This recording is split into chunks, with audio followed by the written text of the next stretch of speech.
아프리카 대륙 동부 적도 부근에 위치해 있고 다양한 부족과 문화를 가진 나라 케냐. 그림 같은 대자연의 풍경과 다양한 야생동물이 공존하는 이곳은 창조주 하나님의 손길을 느낄 수 있는 아름다운 땅입니다. 케냐의 수도 나이로비에는 아프리카 곳곳에 성결의 복음을 전하며 수많은 영혼을 주님께 인도하는 충만한 교회가 있습니다. 바로 케냐 나이로비 만민교회인데요. 2001년 원로 목사님의 케냐 연합 대성회 이후 정명호 목사님이 활발히 이루신 아프리카 선교의 열매를 이어받아 문신현 목사님과 현지 주회종들이 당회장님과 하나 되어 성결의 복음과 권능의 역사로 아프리카 대륙의 영혼 구원을 위해 오늘도 뜨겁게 달려가고 있습니다.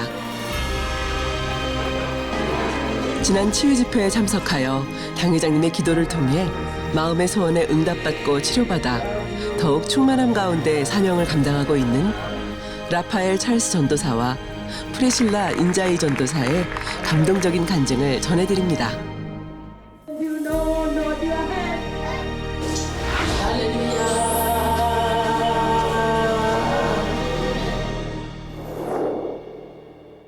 제 이름은 라파엘이고 케냐 나이로비 만민교회에서 전도사로 사역하고 있습니다.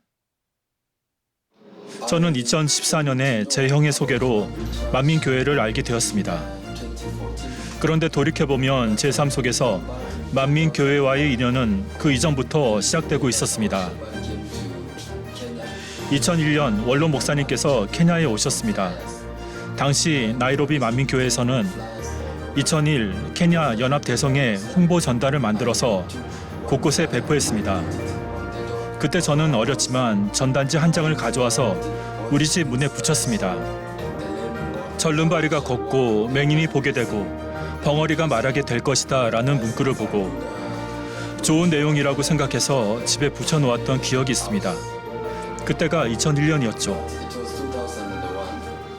세월이 지나 2014년에 저는 대학교 진학을 위해 나이로비에 오게 되었습니다. 그래서 나이로비에 같은 대학에 다니고 있던 제 형을 만나게 되었고 이미 나이로비 만민교회에 다니고 있던 형이 저에게 만민교회를 소개해 주었습니다. 그 이후로 꾸준히 만민교회에 출석하면서 말씀을 더 잘 이해하게 되었습니다. 저희 아버지는 고향에서 어머니와 함께 지내고 계십니다. 두 분 다 연세가 많으시지만 아버지께서는 현재 농사를 짓고 계시며 판매용 수익 작물도 함께 재배하고 계십니다. 또 소를 3마리 키우고 계시는데 그중 한 마리는 제 소유입니다.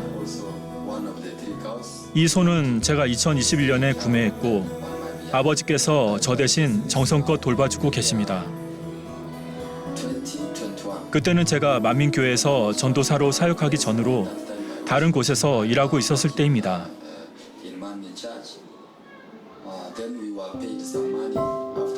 일을 마치고 월급 받은 돈을 집에 보내드렸는데 아버지께서 그 돈으로 소 한 마리를 사주셨습니다. 그 후 1년이 지나서 2022년 12월쯤에는 임신해서 송아지를 낳을 것으로 기대했지만 그렇지 않았습니다. 이후 2023년, 2024년이 지나도록 계속 송아지가 태어나기를 바랐지만 아무런 소득이 없었습니다. 그래서 이 암소에 어떤 문제가 있다는 것을 깨닫게 되었습니다. 잘 돌봐주고 먹이도 충분히 먹고 있었음에도 송아지를 낳지 않고 있었기 때문입니다. 이 암소의 몸에 문제가 있다는 것을 알게 되었을 때 저는 이 문제에 대해 계속 고민하게 되었습니다. 형제 중 한 명은 이 소를 팔고 다른 소를 사는 것이 좋겠다고 권했지만 아버지는 그 소를 매우 소중히 여기셨기 때문에 이 소는 팔면 안 된다라고 단호하게 말씀하셨습니다. 그래서 저는 아버지의 뜻을 따르기로 했고 결국 그 소를 팔지 않고 그대로 두게 되었습니다. 제 소가 송아지를 낳지 못하고 배란도 되지 않는 상황을 보면서 그것이 단순히 소의 문제만이 아니라 마치 제 삶의 한 부분의 문제처럼 느껴졌습니다. 주의종으로서 또한 GCN 방송 사역을 감당하고 있던 라파엘 전도사는 치유 집회를 앞둔 어느 날 본교회에서 전해온 만민 매거진을 통해 한 간증을 접하게 되었습니다. 어느 날 본교회인 서울 만민중앙교회에서 전해준 만민 매거진을 보게 되었는데요. 한 성도가 치유 집회에서 당회장님의 기도를 받고 반려견의 병이 치료되었다는 간증을 보게 되었습니다. 그 후 3월 치유 집회에서도 또 다른 성도가 자신의 아픈 반려견을 위해 당회장님의 기도를 받았고 허리를 치료받았다는 간증을 했습니다. 그 반려견이 활기차게 뛰어다니는 모습을 볼 수 있었고 당회장님의 기도 후 반려견이 치료된 것을 확인할 수 있었습니다. 3월 치유 집회 이후로 며칠 동안 저는 아침마다 기도하고 있었습니다. 기도하던 중에 문득 이런 생각이 들었습니다. 너도 고향 집에 해결할 문제가 있지 않느냐? 만민 매거진에서 반려견이 치료되었다는 간증도 보지 않았느냐? 너에게도 소외 문제가 있는데 왜 같은 방법으로 해결하려 하지 않느냐? 이런 생각이 제 마음에 떠올랐습니다. 그래서 이 문제를 어떻게 해결해야 할지 기도했고 기도 중에 문득 한 가지 생각이 떠올랐습니다. 정성껏 준비해서 나이로비 만민교회 담임 문신현 목사님께 가서 기도를 받아야겠다라는 마음이 들었습니다. 그렇게 기도하며 준비한 후에 목사님을 찾아갔습니다. 그리고 목사님께 이 상황을 말씀드렸습니다. 제 암소가 배란하지 않고 있습니다. 지금쯤이면 송아지 2마리는 낳아야 했는데 아무런 변화가 없습니다. 라고 말씀드린 후 기도를 받았습니다. 기도 받을 때는 이것은 믿음의 길이기 때문에 반드시 문제가 해결될 것이다. 라는 확신이 들었습니다.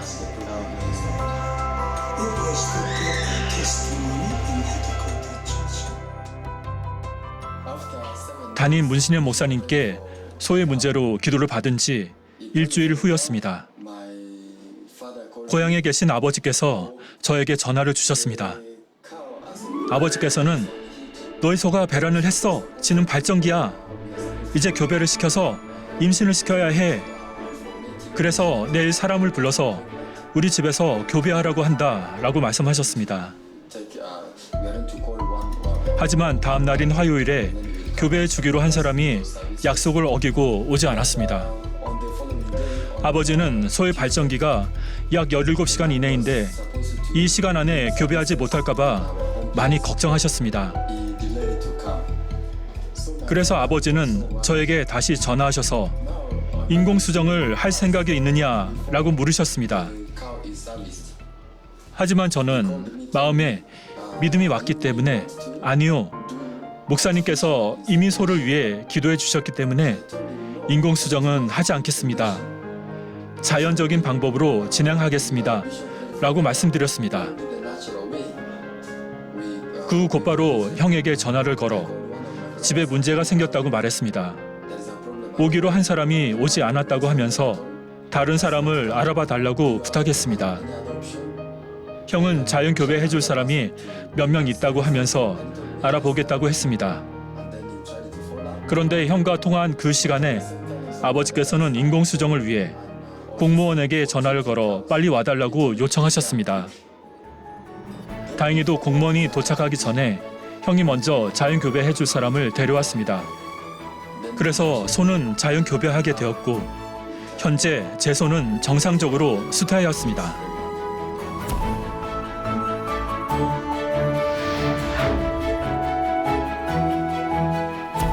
오랜 시간 정체되어 있던 상황이었기에 더욱 놀랍고 감사한 일이었습니다. 이러한 일은 저에게 정말 좋은 체험이었고 믿음이 되었습니다. 제 소를 위해 기도해 주신 문신현 목사님께 진심으로 감사드립니다. 목사님의 기도를 통해 하나님께서 역사하셨고 제 소의 문제가 해결되었습니다. 여러 해 동안 수태하지 못하던 암소가 기도를 받고 치료받아 수태하게 되었고 그리고 마침내 기적과도 같은 새 생명이 태어나는 축복을 받았습니다. 먼저 제 마음의 소원에 응답해 주신 하나님 아버지께 감사드립니다. 하나님께서 저를 긍휼히 여겨주셔서 수태하지 못했던 제 소를 치료해 주셨고 그를 통해 저에게 위로를 주셨습니다. 그리고 시공간을 초월하여 역사하시는 하나님의 권능을 체험하게 해주셔서 깊이 감사드립니다. 또한 치유 집회를 인도해 주시고 기도해 주신 당회자님께 감사드립니다. 기도를 통해 반려견의 병을 치료받은 본교회 성도의 간증이 저에게 큰 믿음이 되었습니다. 성도님들의 간증을 모아 전 세계에 전하고 있는 한국 GCN 본부에도 감사드립니다. 앞으로 저희 비전은 제가 나이로비 만민교회 GCN 부서에서 일하고 있는 만큼 우리 성도님들도 이러한 간증을 통해 믿음을 가질 수 있도록 돕고 싶습니다. 그렇게 된다면 그들의 삶 속에 있는 여러 문제도 믿음으로 해결할 수 있다고 생각합니다. 감사합니다. 주님의 이름을 찬양합니다.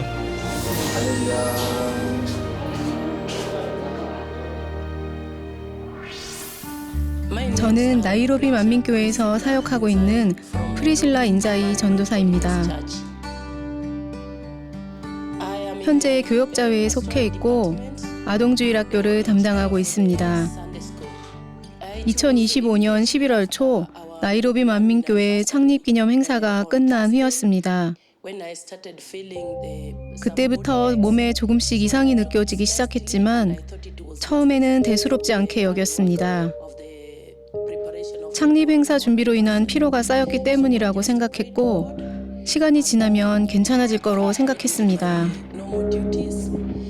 그래서 하나님께 기도하면서 평소와 다름없이 맡겨진 사역을 했습니다. 토요일 오후 2시쯤 교회에 도착했을 때는 몸 상태가 큰 이상이 없는 것 같아서 괜찮다고 생각했습니다. 그날 저는 담임 문신현 목사님의 선교 준비에 함께하고 있었습니다. 빅터 목사님께서 문신현 목사님의 가카쿠마 지역 선교 준비를 함께 돕자고 요청하셔서 저도 여러 가지 선교 준비를 함께 진행하게 되었습니다. 그렇게 일을 마치고 사무실로 돌아와 자리에 앉았는데 의자에 앉자마자 다시 몸에 통증이 느껴지기 시작했습니다. 머리가 아프기 시작했고 몸이 떨리기 시작했으며 열이 점점 심해져서 몸을 제대로 가누기조차 어려웠습니다. 결국 저는 그레고리 장로님께 집으로 돌아갈 수 있도록 도와달라고 부탁했고 집으로 돌아와서 쉬었습니다. 주일에는 교회에 와서 예배를 드리며 평소처럼 사명을 감당했습니다. 주일 예배를 드린 후에는 조금 나아진 것처럼 느껴졌고 화요일과 수요일까지도 상태가 괜찮은 편이었습니다. 하지만 목요일에 출근했을 때 다시 문제가 생겼습니다. 열이 갑자기 빠르게 오르기 시작했고 몸 상태가 급격히 나빠졌습니다.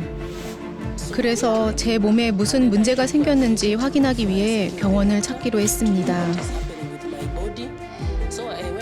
우모자 지역에 있는 마마루시 병원으로 가게 되었습니다.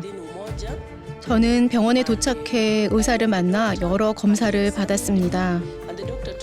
의사 선생님은 제게 혈액 감염이 있다고 말하며 몸 어딘가에 상처가 있는지 물었습니다. 하지만 저는 특별한 상처가 없다고 답했습니다. 이후 검사실로 안내받아 추가 검사를 진행했고 최종적으로 폐혈증이라는 진단을 받게 되었습니다. 폐혈증은 세균 감염이 혈액을 통해 전신으로 퍼지며 강한 염증 반응을 일으키는 질환입니다. 특히 면역력이 약해진 상태에서는 외부에서 들어오는 감염균을 막지 못해 폐혈증으로 진행될 위험이 높아집니다.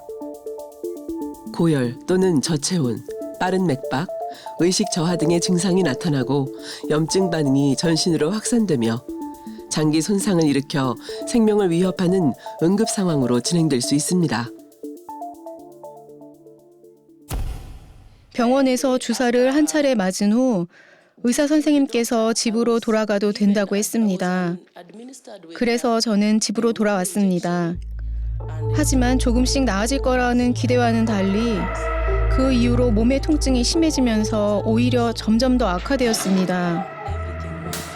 집에 왔을 때는 걷는 것조차 쉽지 않았고 제대로 먹을 수도 서 있을 수도 없는 상태였습니다. 그저 소파에 누워 지내야 했고 때로는 집에서 쓰러지기도 했습니다. 그래서 저는 담임 목사이신 문신현 목사님께 기도를 받으러 갔습니다. 목사님께서 간절히 기도해 주셨고 저는 다시 집으로 돌아왔지만 통증은 멈추지 않았습니다. 질병으로 고통받는 가운데 저는 이것이 연단이라고 느꼈습니다. 창립 행사를 준비하면서 많은 사람들과 함께 일하다 보니 혹시 제가 잘못한 부분이 있지 않았을까 생각했습니다. 그런데 문득 행사를 준비하는 과정에서 저의 잘못된 언행과 서로 부딪혔던 모습들이 떠올랐습니다. 저 자신을 돌아보며 이것이 질병의 원인일 수 있겠다라는 것을 깨달았습니다. 그래서 이 분야를 놓고 계속해서 회개하며 기도했습니다. 11월 치유 집회가 있는 주간이 되었습니다. 그날은 치유 집회를 하루 앞둔 목요일이었는데요. 저는 치유 집회에 치료받기를 사모하며 간절한 마음으로 기도했습니다. 하나님의 이름과 주님의 이름을 부르며 저를 치료해 주시고 맡겨주신 주의 종의 사명을 잘 감당할 수 있도록 힘을 주시라고 간구했습니다. 그날 밤에 잠자리에 들었을 때도 여전히 통증이 있었습니다. 다음 날 아침 저는 빅터 목사님의 전화를 받고 잠에서 깨어났습니다. 목사님은 안부를 물으셨고 문신현 목사님께서 저를 많이 걱정하고 계시고 제 몸 상태를 궁금해하시며 제가 속히 치료받을 수 있도록 밤새워 기도해 주셨다는 소식도 전해주셨습니다. 빅터 목사님께서는 비록 몸이 아프더라도 힘을 내어 치유 집회에 꼭 나오라고 권면해 주셨습니다. 그래서 저는 일어나 하나님께 기도했습니다. 아버지, 저를 긍휼히 여겨주시고 성령님을 통해 제가 무엇을 잘못했는지 깨닫게 해주셔서 더 회개할 수 있도록 도와주세요. 주님, 저를 긍휼히 여겨주세요. 이렇게 기도한 이후 제 안에서 무언가가 느껴졌습니다. 마음이 평안해지면서 침대 위에서 시원한 바람이 스치는 듯한 느낌이 들었고 몸에 힘이 생기는 것을 느꼈습니다. 그래서 일어나 치유 집회에 가기 위해 준비해야겠다. 무슨 일이 있어도 반드시 참석해야 한다라고 결심했습니다.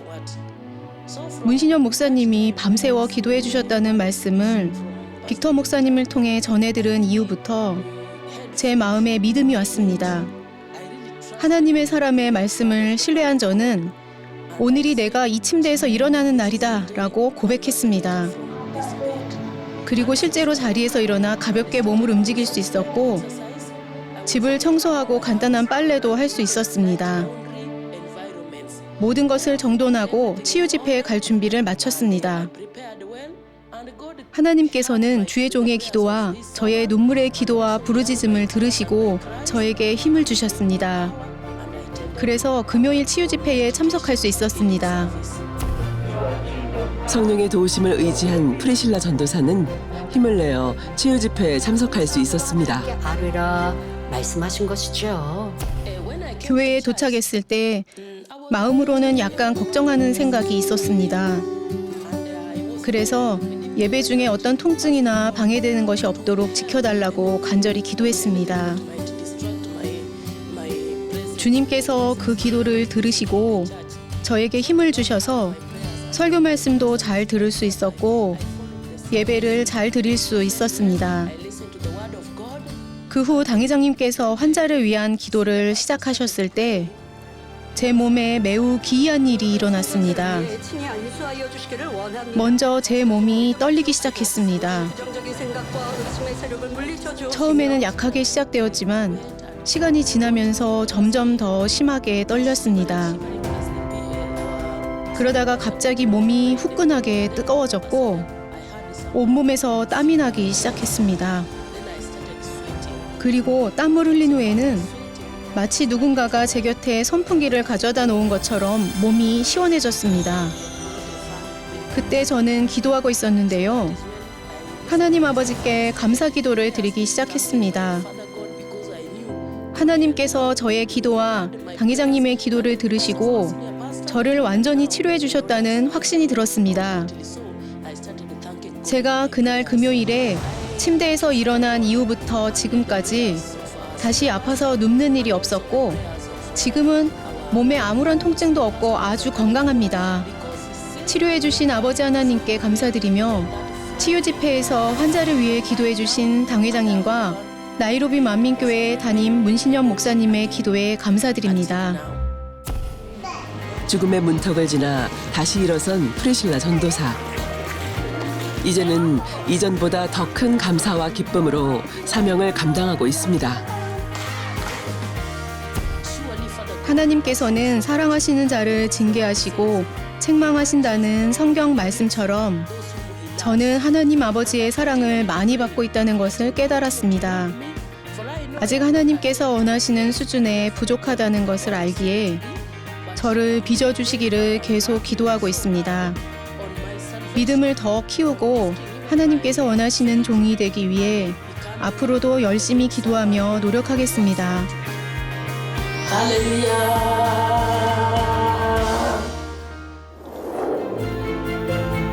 성령이 너희에게 임하시면 너희가 권능을 받고 예루살렘과 온 유대와 사마리아와 땅끝까지 이르러 내 증인이 되리라. 주님께서 보내주신 성령을 의지하여 시공간을 초월한 권능의 기도를 통해 마음의 소원을 응답받고 치유의 역사를 체험한 이들.